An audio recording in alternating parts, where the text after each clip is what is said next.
FORA.tv. The world is thinking.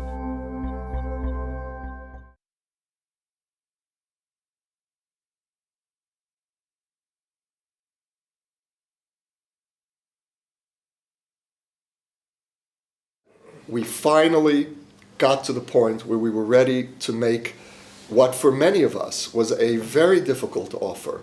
The thought of bringing Yasser Arafat into Jerusalem, which is what Israel agreed to in 2000, was something in the Israeli context of 10 years earlier would have been unthinkable. So that we made a major journey psychologically, emotionally, in accepting the necessity for the price to end this conflict. And the fact that we not only got a no from the Palestinians, but we got the worst terrorism that we ever experienced, those first 4 years from 2000 to 2004. And what we experienced, I remember for me, what was probably as traumatic. I live in Jerusalem. I was raising 2 teenagers during the suicide bombings. What was probably as traumatic for me as having to send teenagers to school every day was the fact that we were being blamed by much of the international community for the violence, with very little recognition that we had done exactly what the international community had demanded of Israel since 1967. We finally said, okay, we'll do it. And this was the reality we found ourselves in. And I think that one of the very crucial developments that was not sufficiently taken into account by the international community was the near total collapse of the Israeli left as a result of this. And yes, you still have a few true believers on the left who say it's either both sides are at fault or Israel is primarily at fault. Those voices have become marginal. And that's the tragedy.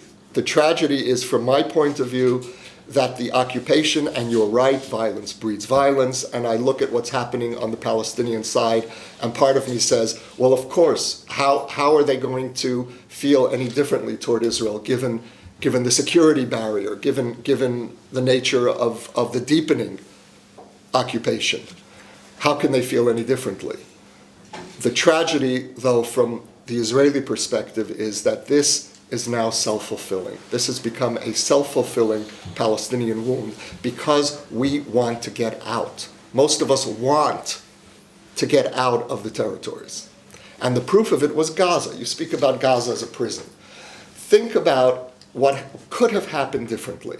Had Israel, after Israel unilaterally withdrew to the 67 border in Gaza as a test case, and yes, we kept control over the sea because we didn't want Gaza to turn into southern Lebanon. Had the Palestinian leadership, and again, Fatah, never mind Hamas, Fatah was still in control then.